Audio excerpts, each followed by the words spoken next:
It said our generation was born too late to explore the moon, but too early to explore the stars. So let's create our own. Alright, in this blended tutorial, we're going to create a starscape in the background. So, first thing first, of course, we got to delete everything in the scene. And then we're going to come over here on the right hand side, and we're going to go to World, and then make sure your Use Nodes is turned on, because if it's not, you won't be able to see this. And you open up over here, go to Shader Editor. Now, in here, we're actually going to do all the work. So, to get to the actual world nodes over here, you got to come up to the left side, click World, and there we go. So this, you can, if you just want something very simple, you can kind of play around with these. You can plug in different colors and stuff. You can give it a BSDF shader if you've got like a specific texture you want or something. We're going to do something a little more advanced. We're going to create some procedural texture. So we're going to start with a simple noise texture.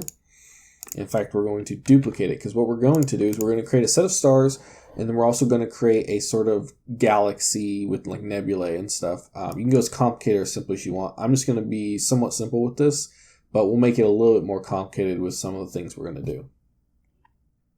So first, let's get a color ramp for each of these. Now these are what are going to give us the sort of colors that we have in the actual scene. Let's grab one of those, and we're going to want 2 background nodes as well. One for each, one for the star, and then one for the nebulae. And then we'll add a mix shader. Now we will plug these in to here. Alright, so first thing we're going to do is we're going to create a starscape. Now I've gone ahead and entered in some default values for this first noise texture, because this is going to affect the starscape. I've set the scale to 1000, the detail to 16, left the roughness at 0.5, and left the distortion at 0. Now I found that this works best for stars because it gives them a very small little pinpoint spot and makes them very, very tiny, and it looks very nice once rendered out. And then now we're passing it through that color ramp. This is how we're going to change the color of the stars and give it a little bit of variety. So let's go in and, in fact, let's first change our grid and our handles. That way we can kind of see the full starscape. Now we've got it set to eevee. Cycles works, but it will, sometimes delay between when you make changes and when things update. And with eevee, we'll just kind of get a good look at what that looks like. Now we do have to turn on scene world for eevee, because otherwise we won't actually be able to see the background once we set up our preview node.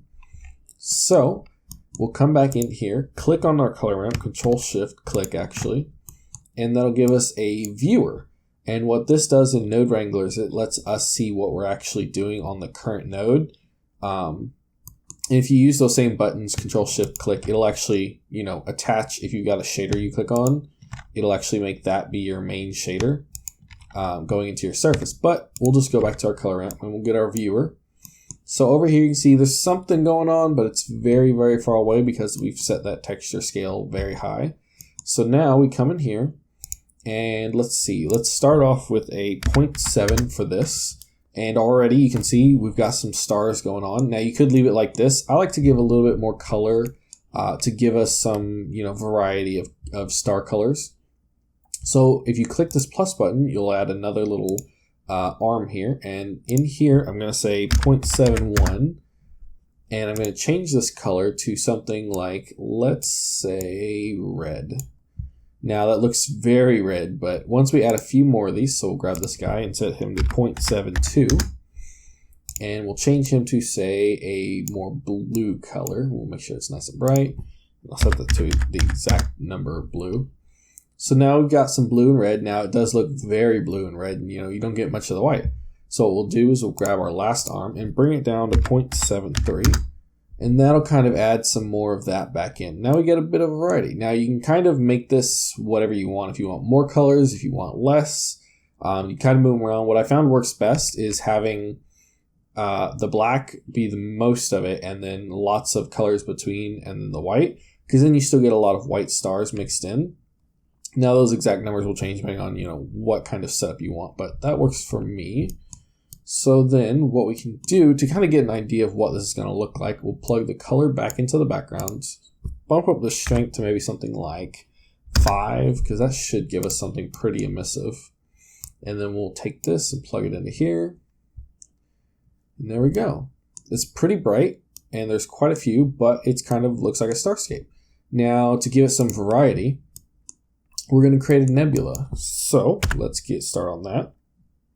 So to do the nebula, we're going to want to take this noise texture and bump it down actually to like a scale of 1, and then maybe turn the detail up to max at like 16.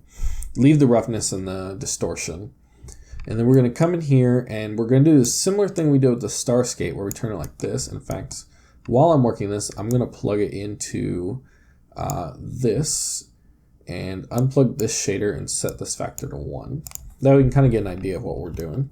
So you see, we've already started to get these very cloud-like looking things, and that looks pretty cool.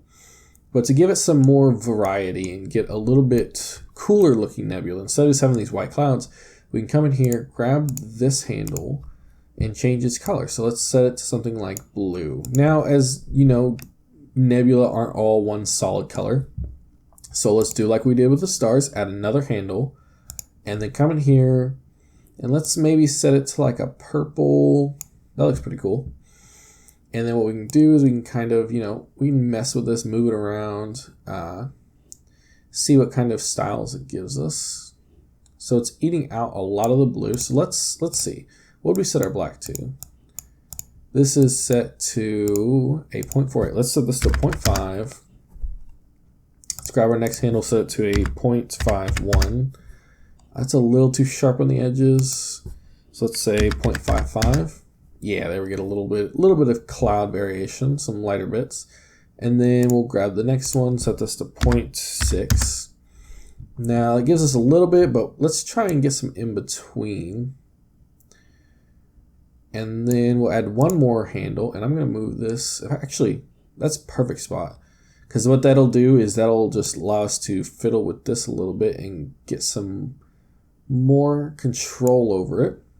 And then we'll add one more, and I'll move this one to the very end and change it to more of a, let's see, a yellow. Give us some variety maybe. Let's see.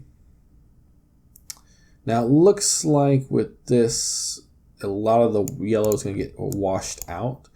So maybe it won't be, maybe we'll just leave it how it is. It already looks pretty cool. You can tighten that up a little bit. Actually, we'll just remove that, because it's not having too much an effect, and this will still give us plenty of control over, how much of the blue we want in there. And then we'll back out. Let's see. So yeah, that gives us somewhat of a nebula. Now on its own, this doesn't look that great, but once we take this and we set the strength down to like something like a 0.5, it'll kind of lighten that up, and then we plug this in. There we go. And then we're gonna try and make this kind of overlap each other, because right now you can kind of do like half, and that looks all right, but that's not exactly the look we want. We don't want it to be all of one or all of the other. So if we actually come back over here and take the FAC from this and plug it in over here on the mix shader node, we'll start to get a little bit closer to what we're wanting, where the nebula overlap the stars, but they kind of like burn them out a little bit, so that you see more of the nebula than you do the stars. But we'll probably want to bump the strength up just a little bit, so that way it's a little bit clearer covering up those stars. And then we'll come back over here, and we're actually going to click on this noise texture, click Control T, and that'll give us a mapping node. And what this will allow us to do is actually have full control over where the nebula are. So say you've got your scene, let's pull open these. And let's add a cube just to kind of give us a point of reference. Scale them up a bit. So with this, let's say we want the nebula to be more over here instead of on the edges. What we can do is we can click through this location, and it'll kind of move it around and give us, some control over, where exactly the nebula sits. And the cool thing is that it's all procedural. So as it moves, it'll kind of shift and change. And then you can actually like scale it certain ways if you want more of it over here or less of it over there. I wouldn't play with the scale too much because it can stretch it and make it look a little weird. But there we go. And let's actually scale up our nebula just a little bit. So we get a little bit smaller, a little bit more detail to the actual nebula. It can be a little bit too much. See, at this high enough scale, it kind of almost looks like a little too much. So let's actually bring that back down to maybe like a 2. There we go. And now we've got a bit of a nebula going on. And that's basically it. You can play around with these settings and get some pretty cool looking starscapes. This is sort of just a simple one I threw together. You can get pretty complicated with it. But this is all procedural. And the cool thing is it actually provides some lighting to the actual base mesh. So if I just change this.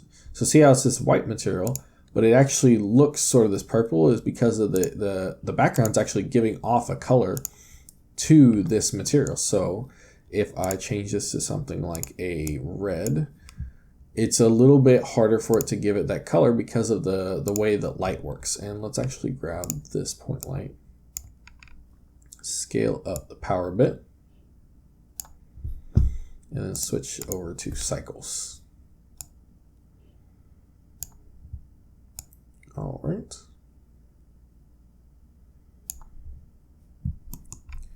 And all right, sorry about that. I thought I added a sun, but I actually added a point light. That's why it was not getting quite bright enough. So now that we have this, in fact, I'm going to rotate around the Z and give it some lighting. We're going to do a quick render just to kind of show what the starscape looks like off in the background. So let me grab my camera to view, and there we go. Now see, even with this just very simple scene, it just adds so much to it, having this little, gradient in the background. You'll want to play around with it, get kind of a contrast going on with whatever you're, trying to render in the starscape. Alrighty, so that's it for this tutorial. If you'd like to see some more tutorials, make sure to leave a like and subscribe. I'm definitely going to be trying to do some more tutorials in the future. I will see you guys soon. Peace out.